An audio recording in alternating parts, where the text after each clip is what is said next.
But sometimes at 90 days, we're gonna have to come to you and say, we're not your people. And a lot of times what that actually means is like, I call it ugly baby syndrome. Like, look, I've seen pictures of my kid. My kid right now, he's really cute. Like, he's a good looking young man. He wasn't as a baby. I thought he was. You know why? Because he's my baby. Yeah. Founders are the same way. And they have a really hard time understanding. They're like, maybe when I look back at this a little bit further down the road, this can still be a great company, but it wasn't at the beginning. And that's really hard to get across to people, especially founders.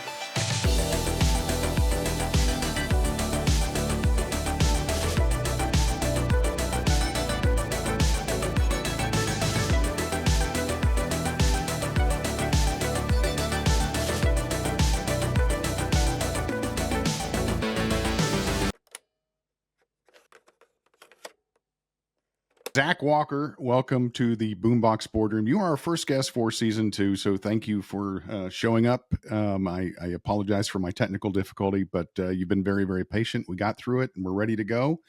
But just to get everybody acquainted, why don't you talk about a little bit about you, your company, Unicrn, and where you live and so forth. Yeah, man. Thanks so much for having me. It's I love doing this stuff, and just anytime I can talk, my wife would tell you that I really enjoy it. So we're in Rockwall, Texas, about 30 miles east of Dallas. We founded Unicrn, Chris Ray and I, in the beginning of 2024 as kind of this response to the founding sales conundrum, right? Like, you're a founder, you get some traction, you find some product market fit, and then we need to go hire some salespeople. But 92% of the time, they don't make it a year, and now we're out money and runway, and we're still no closer to our go-to-market strategy that we want. And so that's what we do. We kind of help people. We call it the 1 to 10 engine, right? Like, you've got some traction or some funding, or you've gotten that seed round or whatever it is, and you're able to invest, and we can actually help you go from where you're at to where you want to be a whole lot faster. So as far as me personally, I'm a career entrepreneur. Been doing it. I took my first W-2 job since high school 5 years ago. And that's when I jumped into professional sales, like tech sales or professional sales, I guess you would say. Traditionally been in the real estate space, believe it or not. Spent a bunch of time fundraising to go and develop neighborhoods and flips and you name it. We had a vertically integrated real estate investment operation in North Alabama that we just kind of walked away from. Wanted to get closer to family, moved back to Texas, Nice. And here we are. So that's me. Well, fantastic. Also hear that you're a baseball fan, so we'll get into that a little bit too. But no, welcome. How did Unicrn get started? Yeah, that's a great question. I don't know. It's one of those things where Chris Ray. So to back up and give some context, when I decided to jump out of entrepreneurship when we moved to Texas, it was one of those like moments where you're like, oh, I don't know if I have a skill set that looks good on a resume. I didn't finish college. I've literally been working for myself for as long as I've been working. How do I make myself look,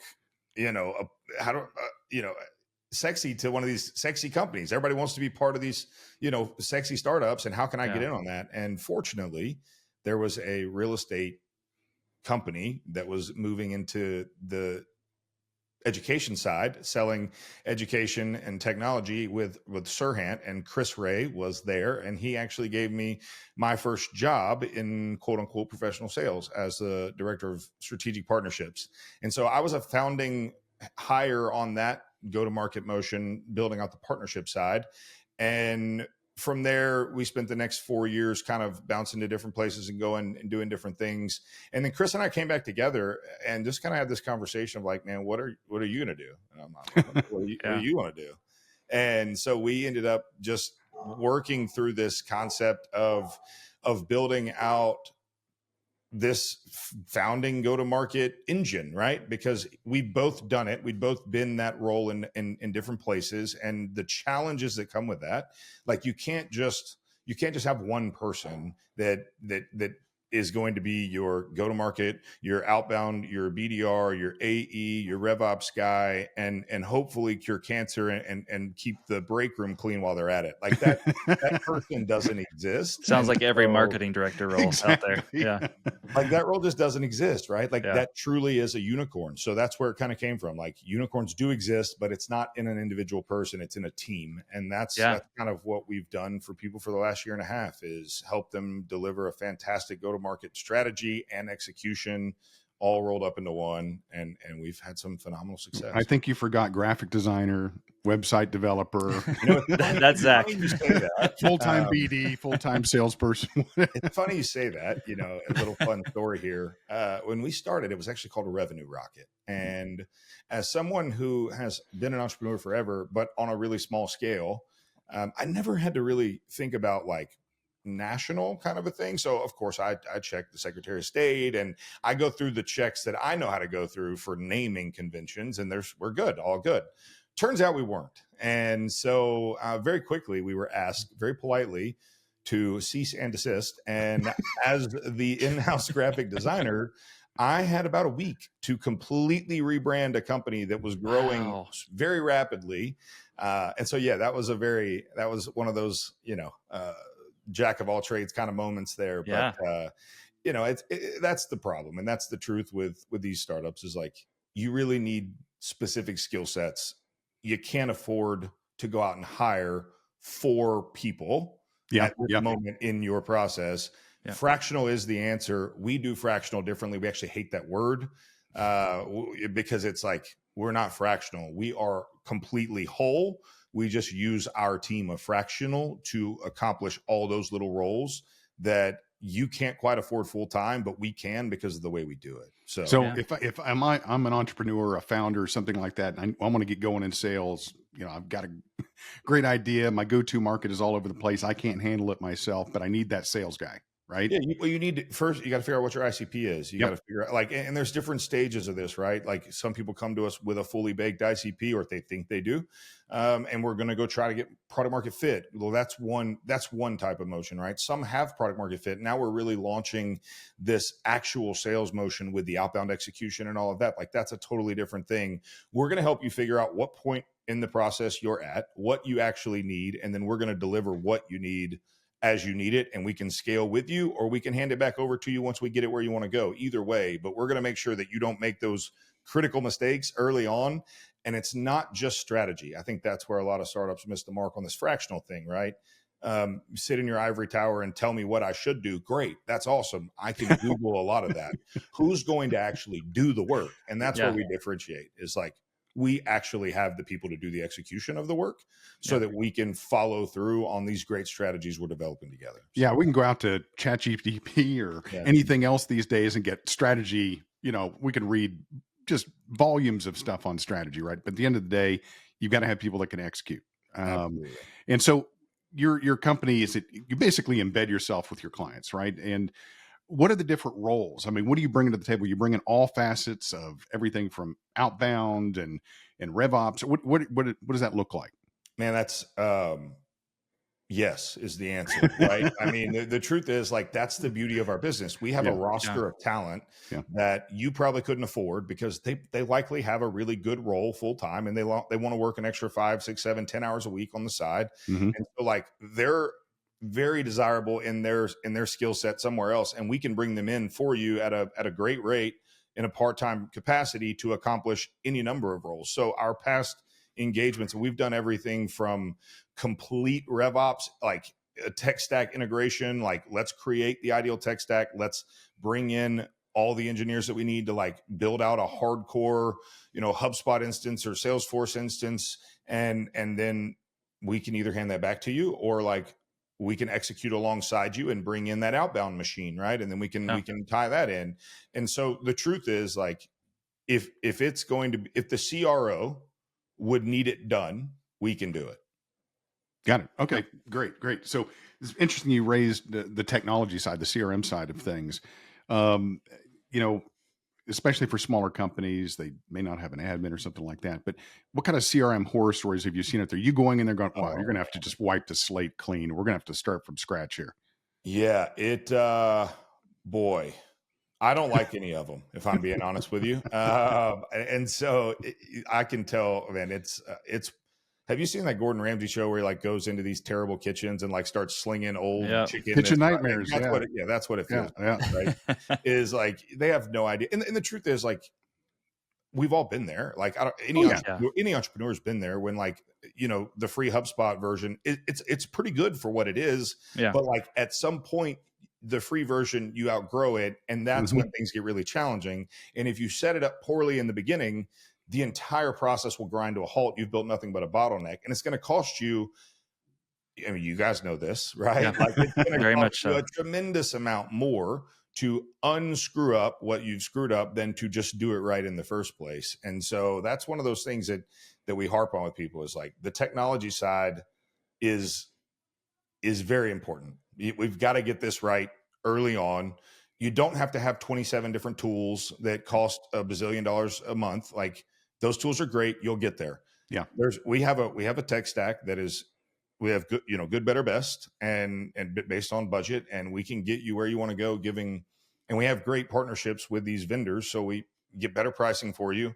We know how to integrate them for you. We'll actually set it up on your behalf. And so, yeah, don't try it yourself. If you don't know what you're doing, like, ask for help. Yeah. Look, we'll help you for free. Like, we'll talk you through this. Like, we're not transactional kind of people. We're like help good people kind of people. And so, like, just ask, like, we'll help. We got So you. what does that look like for you guys? Like, so you embed yourself in the team, you start working with them, you kind of become a part of the company, but like, what does success look like for you all? Is that you all walking away at the end of the day and then becoming, their own machine running their own thing? Or is it you guys growing with them and sticking with them and then just continuing to grow the branch of your team that helps serve that company? Like, what's the win Yeah, at the end of the day? I think there's multiple answers to that, right? Because I think Yeah. in the very beginning, we try to align ourselves with what their goals are. And so if we're hearing from them like, hey, we absolutely want to bring this internal at a certain point, great. We have a build, hire, train, deploy model that, like, we'll build it, we'll help you hire the talent, we'll help you train the talent, and then we'll deploy them back to you internally. Like, great. Yeah. Awesome. We have some clients we've been with since the very beginning that have no desire to move on from us. We've moved and scaled and grown with them. And so, like, we've really become part of their team and present ourselves as such on LinkedIn and people that, that's a big thing too. We're not just mercenaries that just are out here trying to sling everybody's product. We actually try to get involved inside, embedded into a company, its culture, its people, and really try to be a part of that. And so, yeah, success can look different. It depends on what their path is. And a lot of times it'll change, right? Like, hey, we thought that we could stick with you guys forever, but you really probably need to bring this internal. Like, let's look at how that, our success is in their success. And so it's just going to mirror kind of where they need to go at any phase of their business. Yeah. Yeah, that's great. So, I know you don't really like the term fractional, but how is that being embraced in the marketplace? Is that a growing endeavor out there? Is it something that you're seeing more and more often? Talk a little bit about that. Yeah, maybe a very divisive subject here. I think it's it's one of those things where it can go 100 different ways depending on who you're talking to. I think overall, we're not afraid of controversy, by the way. So no, and look, overall, it's being understood that it is better, right? Like or let me back up. It is a great option, right? Like, it is a really solid option, and that is happening over and over and over. There's a stat that I want to say, I don't know, one of the big ones put out, like 58% of startups in 2025 will engage with fractional talent to grow their organization, right? Like, it's happening. It's going to happen because, for what I said, like, talent is so hyper specialized now that, like, you need a specific RevOps guru. Well, that guy's what, $150,000, $170,000 a year. Okay, great. Easy. You need a sales leader on the cheap end. You're talking 120, 150, and that's if you get somebody who was just an AE who's never led before, and you're trying to get them, trying to get them up to speed there, right? And so, it's being embraced as well as it can be. with as much resistance as you probably imagine. I think more of the resistance is coming from, I'm sorry, my dog just walked in and pushed my door wide open. If you guys saw the That's ray of okay. light I'm shining We through get it it. as I was talking here, We but welcome animals too. It's yeah, fine. but it's just one of those things that there's a lot of old school fractional that doesn't like new school fractional, I think, because they like their big retainers and they like to sit back and collect that check. But at the end of the day, there's only one right, in my opinion, only one right way to do it. And that's to create a solid team of fractional talent and deploy that team. It saves the company money, it saves the company time, and it creates a much better environment from the get-go that will allow success. So Yeah. No, that makes sense. So, the folks that you're engaging with, those smaller company owners or founders or whatever, uh, are they coming to you and say, my number one struggle is that I just can't find anybody that can sell? Or is it, I don't know if there's a product fit out here, or I have limited funds and I need all this talent, I can't afford it. What's kind of top of mind to them when they reach out to you? help. Yeah. Help. I've got no, like, I've got to figure Yeah. out how to sell this thing, right? Like, Yeah. typically the founder-led sales motion goes network heavy first, right? Like, Mhm. we're banging through this network of friends and family and the founder community that I'm in when I'm in these accelerators that I've got a part of, and so on and so forth. So, like, I'm really heavy in that network, and now we get to a point where we actually have to build a motion that will sustain and doesn't rely on my friends and family and my LinkedIn network, right? Yeah. And so Yeah. now we actually have to generate net new pipeline. And so most of the time, I would say that's a really, really big one. I would say the other one that a lot of people are struggling with, and I think it's kind of an unknown thing.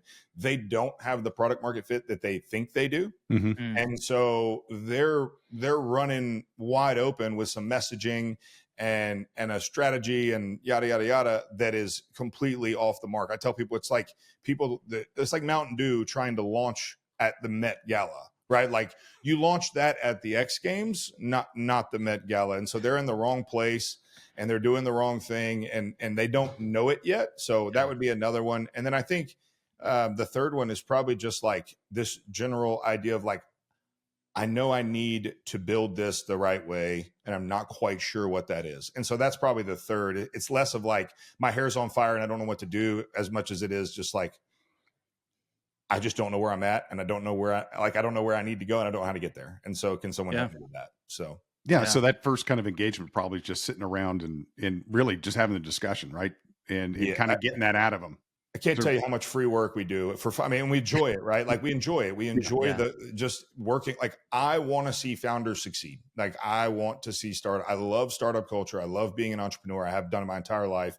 And so, more than anything, like, that's what we want, is we just want to help you figure it out. And so we'll sit down with anybody anytime and just try to figure it out. Now, if you want us to help you go do it, like, we're happy to talk through that too. But also, like, I can tell you how to go do it if you want to go execute it. Oftentimes that happens and they come back and they're like, okay, wait, but it didn't work when I did it. It's like, well, we're happy to, Yeah. jump in and help for sure. But yeah, it's all about discovery. Like, Yeah. our job is 1000% trying to understand the actual pain, and oftentimes, like, understand who their client really is, because they have this broad view of who they think it is. And we really try to help them niche down into like a name. Like, we're going to have Bob, Sally, and John, and this is what they look like, house, 2.5 kids, you know what I'm saying? Like, doing a really solid understanding of who your people are.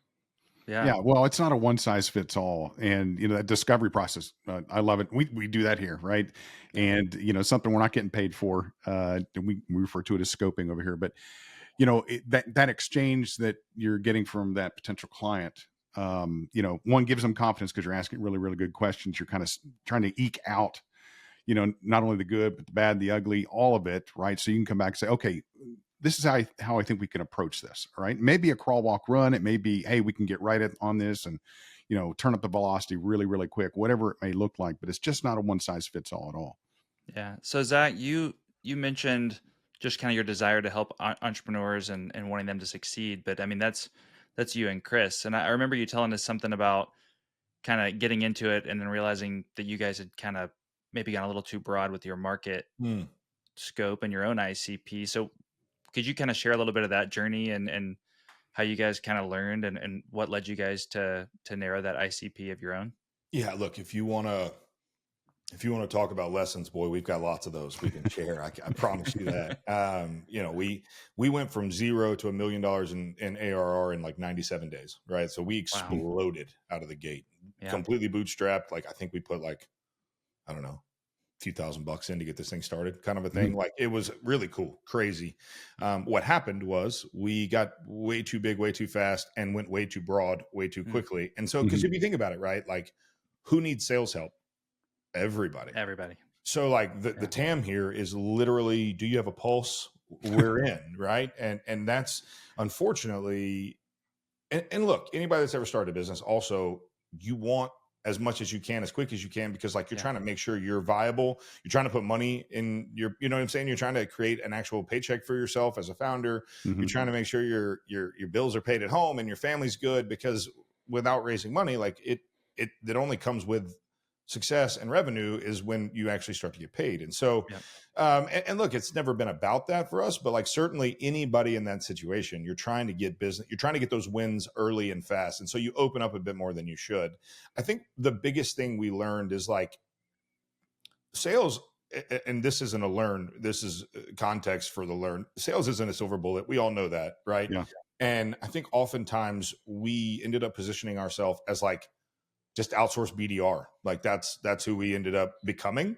Yeah. And that's not a good place to be in for anybody, because it is it's very quick on the trigger to like shut it down, because you're the most expendable thing, and typically you get expendable in like 37.8 days. That's scientific, we tested it, and it really takes more like 90 to like even know if we gonna, like, if this is worth it.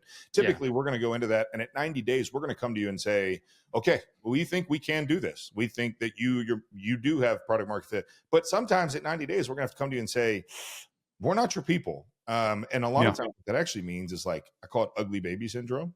Like, look, I've seen pictures of my kid. My kid right now, he's really cute. Like he's a good looking young man. He wasn't as a baby. I thought he was. You know why? Because he's my baby. Yeah. Founders are the same way. And they have a really hard time understanding that like, maybe when I look back at this a little bit further down the road, this can still be a great company, but it wasn't at the beginning.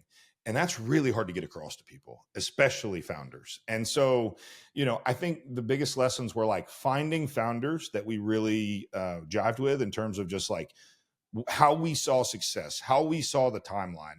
One great example, we had a client we worked with for almost a full year, maybe a little over a year. And all they wanted was to like verify messaging and ICP. And so like the results weren't there as much. And honestly, maybe not as much as they wanted, but ultimately they understood that like the feedback that came from what we were learning was more valuable to them than any meeting we could have set, because they were giving it away. It was beta tested at that point, right? And so I think that's the other piece is like, if we aren't going to be a strategic piece of what you're doing, we don't want to be part of what you're doing, because odds are we can bring more value to the table by advising you in which direction you want to run than just by executing what you are telling us to execute. You're calling us because you have a problem. Yeah. What you're doing isn't working. If you just want us to run with that, like we'll probably pass. And so I think the third and final lesson was just like, say no, like tell people when it doesn't feel like a fit, it's probably not going to be a fit. I can't tell you a couple times that like we had a feeling that like this may not go well. Not in terms of like, we never take jobs that we don't think we can do well. Like we knew that we could do it well, but it may not fit well, or I think you guys get what I'm saying. And so you got to be able to really niche down. Now for us, niching looks different because it is so wide and we have such different experience and skill sets within our team. We've learned that higher education is an area where we have a ton of experience and we've created a ton of success. Fintech, my background, anything in the real estate space, anything there is going to be a home run. We've had some success with cybersecurity and that type of thing. And so to say we've completely niched down is not true. I think we've niched down on our service offering more so than who we who we help. Yeah. And for us, that's what it looked like, more so than a traditional person niching down their company. They're getting more vertical specific, more industry specific. Whereas us, we had to get more like service specific. What Yeah. do we do well and how we do it well? Well, and you guys, I mean, you basically built this on LinkedIn, right? I mean, Every bit of it. that was how I found out about you. Like, Yeah. it seemed like it was really just like an organic growth machine that you guys just really took advantage of, and it seems like you guys jumped in at the right time. But could you tell a little bit more about that and like the Yeah. strategy behind that, or the why behind it? Yeah. I have no idea. If I'm going to be honest with you, I have no clue. Post a lot. Yeah. Do everything you You had can the to like get time. eyeballs on it. Yeah. And, Well, and you guys built in public, right? I mean, it was yeah, like very much you so. guys shared everything. Like, I mean, I didn't know about the whole, like, I knew you rebranded. I didn't know why you rebranded. Sure. But I mean, you guys did. It was all out there in public. The good, the bad, the ugly. Like that's who I am as a person. I spent years battling addiction, and by the grace of God, like I'm far beyond that now, and super thankful for that. But like I've learned in my life. Like earlier today, I got a DM from somebody who recently relapsed, right? And it's like that's why you build in public. That's why you share your warts. That's why you tell Mm, people your story, because if I can help just one person, one founder down the road with building in public, showing them what we've learned and how we've learned it, like, then it's worth it. Because if I just keep all yeah. that in, then it was painful for me. It Yeah. sucked for me, and no one gets the benefit of that. Then my pain and suffering means nothing, and it never gets like vindicated. It never gets. You can never pay that off. It's like a debt that you'll wear on your back for the rest of your life that never has any value. Whereas when you share that stuff with people and you can make an impact on people, like you can see it helping others, and it honestly makes it feel better that like, okay, you know what, I didn't go through that for absolutely nothing. Yeah. Great learn, great whatever. It sucked and it hurt, but like, someone else is better for it. So as Yeah. far as the LinkedIn strategy, man, like there was some thought put into like how we go about this, and we were blessed with an incredible team that like bought in to the LinkedIn journey. And so we got a ton of momentum on LinkedIn just from having everyone on our team posting with synergy from like what we're talking about and how we're talking about it. And there was just a lot of excitement that got created. I think it was, we got lucky a little bit on just like people liked the brand, people liked us. I don't know. Look, I'm not that likable, so I'm not sure that it's probably Chris that they liked more than anything, but like it worked. And so we just committed to it, and we've stayed committed to it. And it's been where, it's funny. Like we say in meetings that like, I don't know that there's outbound that works for us. Like that's what we do for other people, but like we've not made it work for us. Like what we do is talk about how we do what we do, and people tend to come to that. And look, I mean, that's not entirely true, because there are many outbound conversations happening, but it's a much more organic thing than it is like sit down at a dialer and work through a list, right? Like it's very specific and targeted. And so that's kind of how we've gone about it. And I think the biggest thing is just we got lucky. That's great. I'll take it. I mean, and luck comes with hard work, right? Sure. You put in the reps. So Absolutely. that's great. Whether you need a new Salesforce partner, need to replace your current Salesforce partner, or just need a second opinion, look to VectorX. We deliver Fortune 500 quality for less cost, less time, and less frustration. Visit VectorX.com today. So what part of social is playing a role in when you work with clients? And of those clients that you're working with, what industries are they representing that they're struggling in social, or they have an interest in social as a part of their go-to-market? Well, if you're working with us, you're going to have an interest in social, because there's no other way. Like here's if you zoom out on that question a bit, like sales has never been harder than it is right now. There's never been a time in recorded human history that it has been harder to sell anything than it is right now. the amount of spam calls I get on a daily basis Oh yeah. are insane. So I'm not answering. I'm literally not answering anything unless you leave me a voicemail. And if you leave me a voicemail and you're a seller, then I've screened you, I'm blocking you, and I don't need you anymore. Right. And so like there's that piece. Google and everybody else is doing everything they can to make email deliverability an absolute nightmare. And I'm still getting pounded with emails. Likewise. It's just it's a situation where the lowest hanging fruit is going to be organic building on LinkedIn. Anyone who's not building, if you're an AE, BDR, whatever, if you're not building your brand on LinkedIn, you're foolish, because it is the only way to genuinely and deeply connect with your prospects, make yourself known to those people.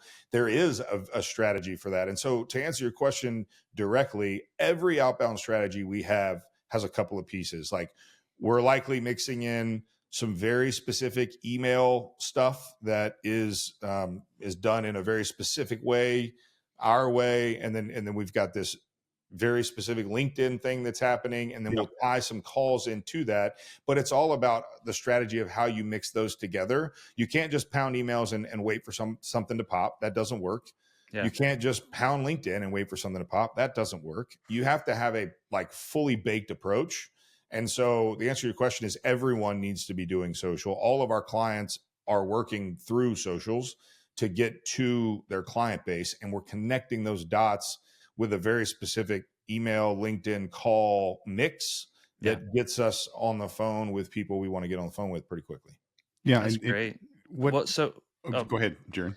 Well, yeah. So I was going to say, in regards to tech stack. So let's say you said you guys kind of have like your tech stack that you guys like and that you kind of lean into, but let's say somebody's starting their company, they want to get started, they want to make sure that they have a small budget.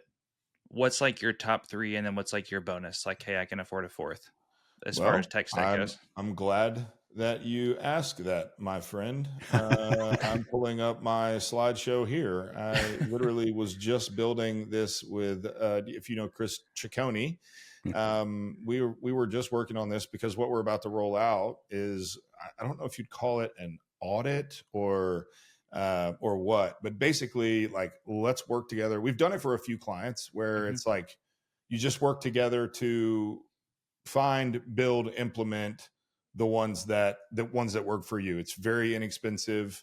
And we can help you do it all. So I'll just kind of walk through the way we go about it.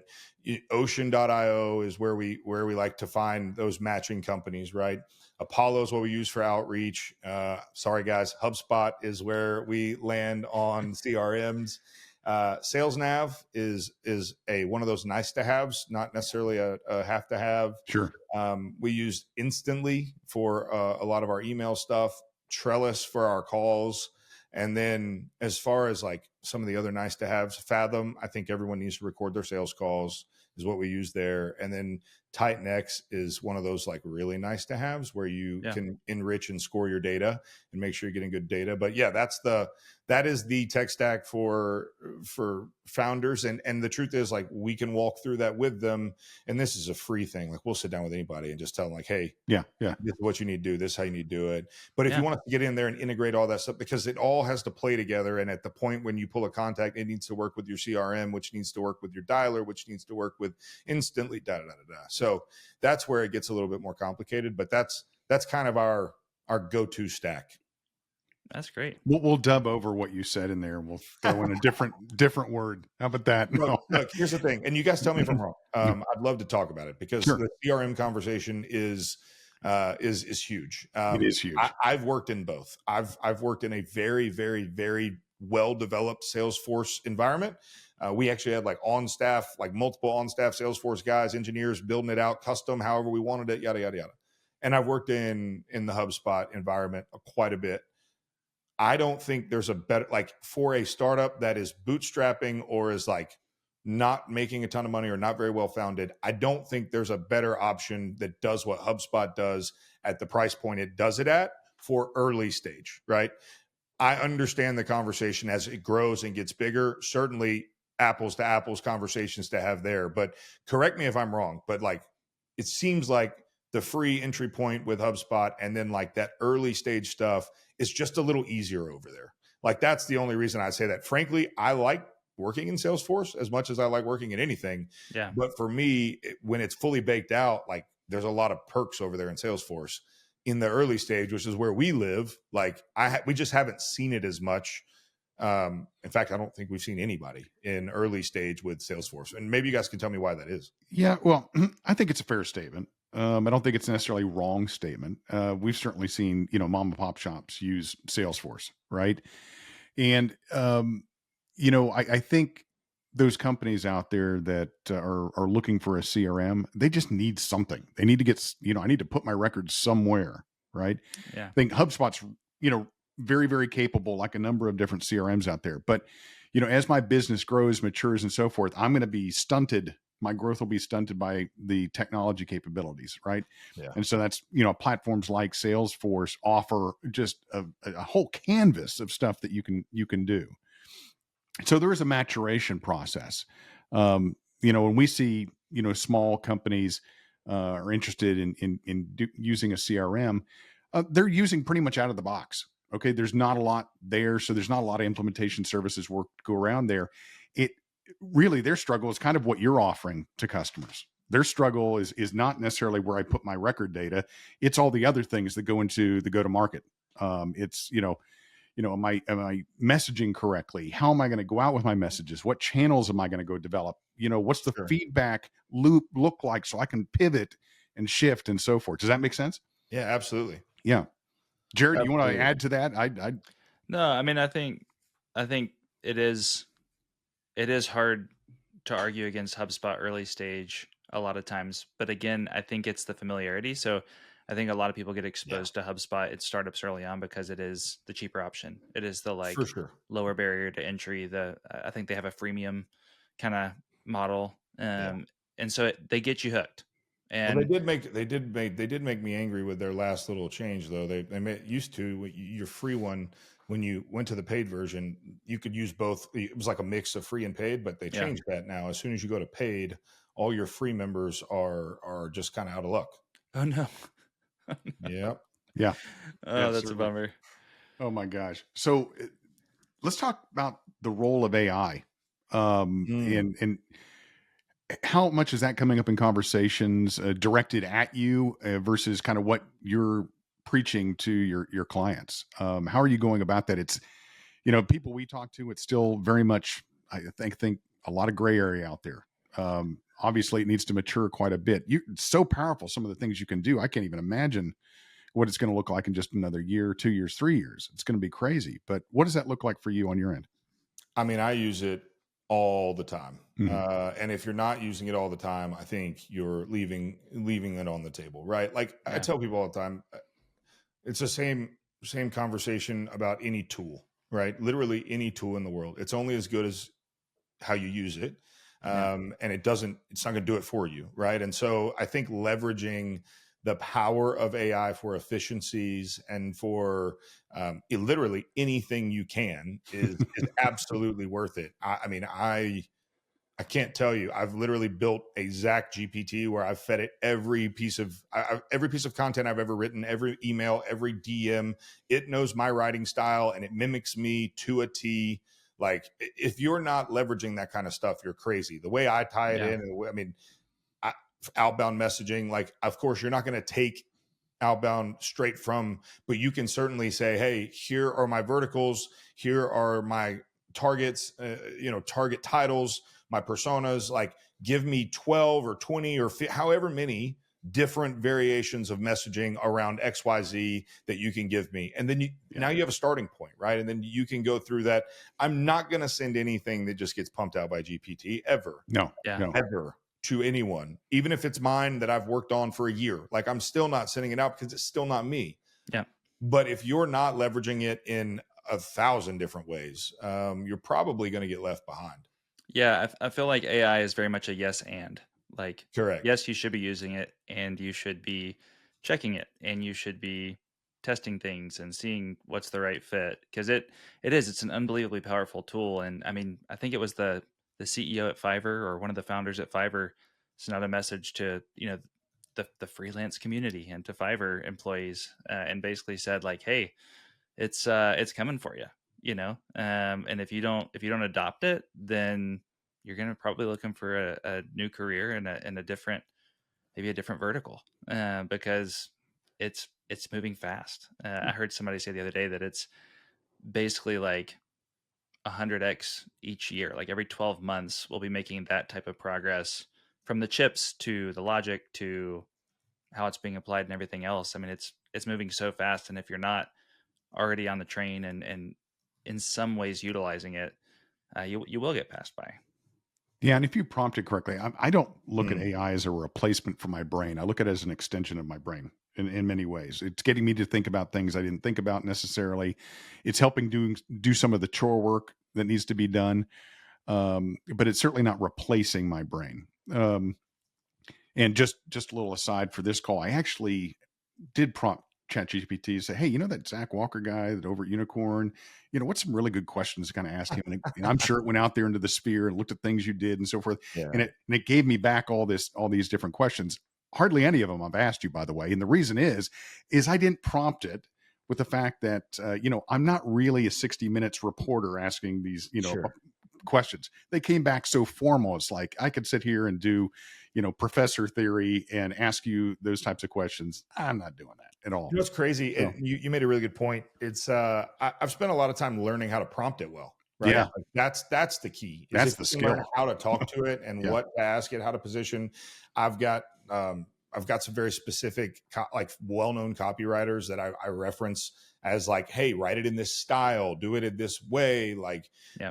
Milk Road or Silk Road, whatever it is. It's a cryptocurrency newsletter guys, and they just have phenomenal copywriters. And so like I use that a ton. I use it, but yeah, learning how to ask it correctly is going to be the difference maker. A crazy story. I fed it a set of financials for an M&A deal for a friend, and it spit out probably the most comprehensive review of Wow. these finances I've ever seen. And it caught two things I didn't catch as Yeah. like as big red flags. And so I check it against, I mean, I check everything against it. If I'm being honest with you, like Yeah. I just do. I had it write my wife a poem for her birthday, and that went over. She framed the thing, and I was like, "Yeah, I wrote that. Of course I did. Hey, freaking Romeo over here. Come on." I mean, I literally, I'll take screenshots of my workouts after I finish working Mm, out, like heart rate, elevation if I'm running. Oh, hey, I was wearing a 40-pound vest, which like the Garmin can't account for that. absolutely. And it'll just sit there and it'll fully, be like, oh, what's your age? What's your height? What's your waist, size? And it'll sit there and just give me a full breakdown of my health, like Yeah. baseline based off of that specific workout and how I performed. And I'm like, I couldn't get that anywhere. No. I couldn't pay a doctor to do that for me. Like it would be so inconsistent. And so it's just unbelievable. From every aspect of your life, you can apply it. I think this is my absolute favorite AI hack. And then Zach, I want to know what yours is.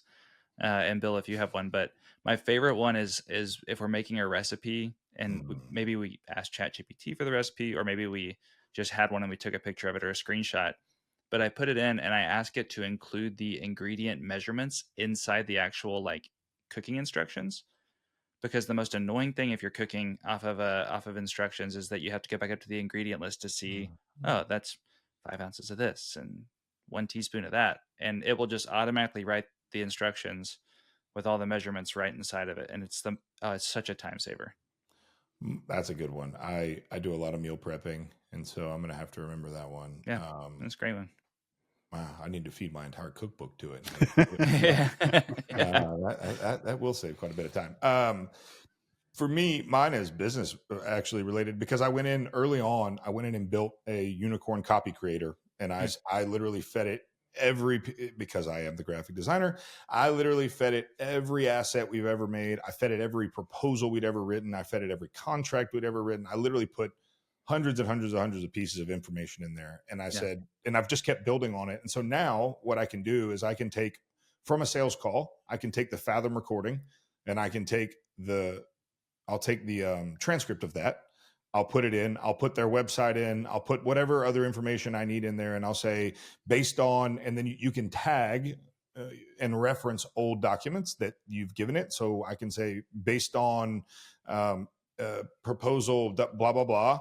Please prepare the new proposal for this company. And I'll just sit back and wait. And my entire proposal is written for me. It's just like the Wow. one that was written the last time and the time before that and the time before that. And it literally takes minutes instead of hours. I copy and paste that. I wish they could fix that feature, the copy paste feature, all the formatting and stuff. You really got to learn how to, I've learned you got to learn how to ask it for the format. Like if you tell it what format, it'll do it, but I just never seem to forget that step. And then throw it over in whatever word processing thing you want and format it up and you're good to go. And for me, that one is a huge time saver because proposals, if anyone's written them, you know how like they take forever, like they just do. And so by spending some time on the front end, I've shaved tons of time off the back end. Yeah, but always review it. Always review it. 100%. Nothing ever goes out from ChatGPT without being fully read and typically read by someone else. Yeah, and delete all the emojis, the rocket emojis. See, if you do it well, I've trained mine. I got mad at mine the other day, and I was like, I don't know how many times I have to tell you. And I'm like, I'm talking to a computer. Like, what are you doing? I ask it, I said, please. I'm like, what is happening to me? Like, it's absolutely insane. But yeah, you can get rid of the M dashes. And by the way, let me just for those in the back, everyone shut up and listen. M dashes have been used for thousands of forever. years. It does not mean it is automatically AI generated. That said, it is definitely quite the indicator if you use 18 of them in 3 lines. But let's not throw the baby out with the bathwater here. M dashes are just part of the English language. Chill out with your AI crap. I'm terrified to put an M dash in anything now. People are like, oh, that's AI. Well, I have a recent hack, by the way. So just the one. So I'm getting closer and closer to retirement, probably closer than you guys, obviously. But I fed one of my annual reports from one of my financial advisors with one of the big firms. I didn't want to read this 40-page thing and absorb it. Yep. I fed it that. And I said, hey, I'm going to go meet with my guy. All right. What are some really good questions that I can ask? And it came back. I sounded like the smartest guy in the room when I talked to my financial guy. And so what that did, that put him on notice. Yeah. Okay. That I know what I'm looking at. And it was powerful. It was really powerful. It actually got him to think about some things he hadn't thought about. So it's great. It is crazy. An incredible tool if you use it well. Same thing with that M&A conversation, right? Like I fed it to financials and I said, hey, structure an email with questions for more due diligence. And it came up with, again, it found things that I wouldn't have found. It was a trend. It was a small trend. It was a 17% trend that I didn't see. And then it asked 2 questions that I wouldn't have thought of that clarified some things that were, and it was just like, I mean, I pay for it. We actually upgraded it to the $200 a month version. I don't know if you guys have tried Operator yet. Have not. It's not worth it. But once they work it out, it will be. It's still very early. Yeah. But like you can go into Operator and say, go online and find all of the Salesforce consultants in make a list in Google Sheets and notify me when you're done. And it pulls in a separate screen and it operates your computer for you. And it can order you a pizza and bring it to the house. Now you have to input your payment data and yada, yada, yada. But once you get it set up and logged into all your software, it can search LinkedIn for you. It can search. It's really cool. It's just really slow and not great yet, but like the concept of what they're doing, it's going to be the most powerful tool of our generation for sure. Well, and you tie in Neuralink, and next thing you know, you're not even thinking anymore. So yeah, that scares the hell out of me. I don't think anyone's putting anything in my brain. There's not enough there to tie into anyway. Oh gosh. I don't know what good that would do for me, but yeah. Well, hey, we're kind of coming up, closer to the hour here. I'd love to hear more about Zach. Outside of Unicrn, we know you're a baseball guy. The hat's kind of a giveaway. Yeah. But tell us a little bit more about you, the things that make you tick, the things you like, and just a little bit more about your day to day. Yeah, I love I love sports. I love baseball was my first love. Always will be. My wife is well aware of that, and hopefully my sons too. Right, like that's where we're at. I'm coaching his team now, and I was very blessed to coach some really good players that were able to go into the SEC and then into pro ball. And next week I'll be Fantastic. at Globe Life watching Jordan Beck play for the Rockies, who I I love coached that. for 5 years, and so that's a huge part of my life. But for me, I think the story with me really is more of a failure and like a tremendous amount of terrible decisions that led me down a dark and dangerous path that I've been so fortunate to be, by the grace of God, like completely redeemed and delivered from. And so, for me, my faith is huge, and just knowing that um, I'm here for something beyond any of this. Like, this is all fun, and we've got to make a living, and we've got to Yeah. make money, and we've got to be successful. But what a success, like, well, who defines what that is, and who defines, what's enough. And so I think at the end of the day, like, what really, I love to do is I love to try to help and talk. I just love to talk to people. Like, I'm one of these people that will tell you, like, there are no deepest, darkest secrets for me. Like, I'm an open book, and I wear my emotions on my sleeve, and that's both good and bad at times, right? Like, it certainly can get you in some places that professionally maybe that you shouldn't be. But like, I guess I'm just of the opinion, like, if you don't want to work with somebody like that, then I'm probably not your guy. And I'm okay with that. Yeah. It's just being honest about who you are and what you've done. Like, I've had 14 major surgeries. I've had plenty of run-ins with the law. I served in the military. I played college baseball. Like, I've got all this life experience that I would probably do all of it differently if I could.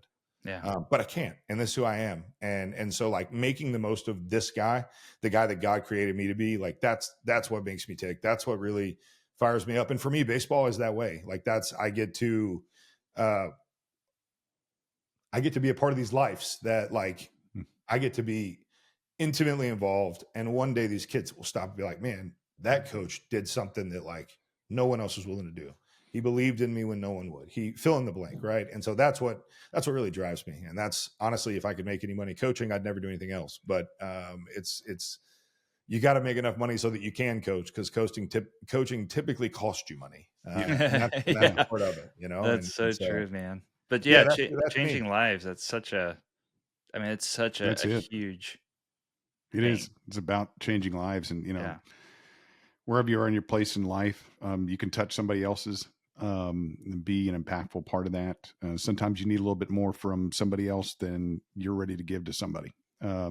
We all have those chapters, but man, I can see the passion in your eyes about it, the heart. And we just thank you so much for coming on our show. It was a great way to kind of kick things off. And we will add some little show notes and point people in your direction. But Cool. Yeah. What's the best way to get in touch with you guys if somebody wants to do business with you, or private baseball coaching, or Yeah, or just hanging talk. out? Yeah. Yeah, I mean, look, LinkedIn's always a great way. Salesunicorn.com with no O. We're hip, and we dropped the vowel. So you who can needs go the O? there. You can send up a smoke signal. I'll find you. We're pretty easy to get a hold of. My cell phone number is all over the place. So just go to the website, and that number is maybe my cell phone. Just shoot it a text. I bet you'll find out. So Awesome. And yeah, Fantastic. we'll add some stuff in the show notes too. yeah, thanks so much for having me, guys. I've really enjoyed being a part of it. Thanks for the opportunity, and hopefully we'll get to do it again. Yeah, All Zach, right. we appreciate it, man. Thanks, Zach. Thanks everybody for joining our podcast, and we'll see you next time.